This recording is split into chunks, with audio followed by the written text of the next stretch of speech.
அஞ்சான் படத்துல சூர்யா பேசும் அதிரடி பஞ்ச் டயலாக். சிங்கம் 2 படங்களுக்கு அப்புறம் முழு நேர ஆக்ஷன் ஹீரோவாயிட்டாரு சூர்யா. பாலிவுட் நடிகர் அமீர் கான் மாதிரி மென்மையான கதைகள் தான் உங்களுக்கு பொருந்தும்னு கோலிவுட்ல உள்ள சில டைரக்டர்கள் தங்களோட கருத்துன்னு சூர்யா கிட்ட பதிவு செஞ்ச போதும் அவர் அதை காது கொடுத்து கேட்கல. அடிதடியில இறங்குனது தான், இனிமே தொடர்ந்து ஆக்ஷன் கதைகள்ல தான் நடிப்பேன்னு அந்த மாதிரியா கதைகளா கேட்டுட்டு இருக்காரு. இப்போ லிங்குசாமியோட அஞ்சான் படத்துல மும்பை தாதாக்களோட மோதும் வேஷத்துல நடிச்சிருக்காரு. ஆகஸ்ட் மாசம் திரைக்கு வரும் அந்த படத்தோட டீசர் இன்னைக்கு வெளியாகுது.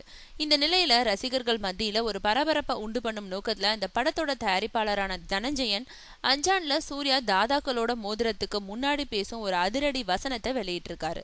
அதாவது, சின்னசா வேட்டு சத்தம் கேட்டதும் பயந்து பறக்கிறதுக்கு நான் என்ன புறாவா, நின்னு நிதானமா இறைய கொத்திட்டு போற கழுகுடான்ற அந்த பஞ்ச் டயலாக்க வெளியிட்டிருக்காரு.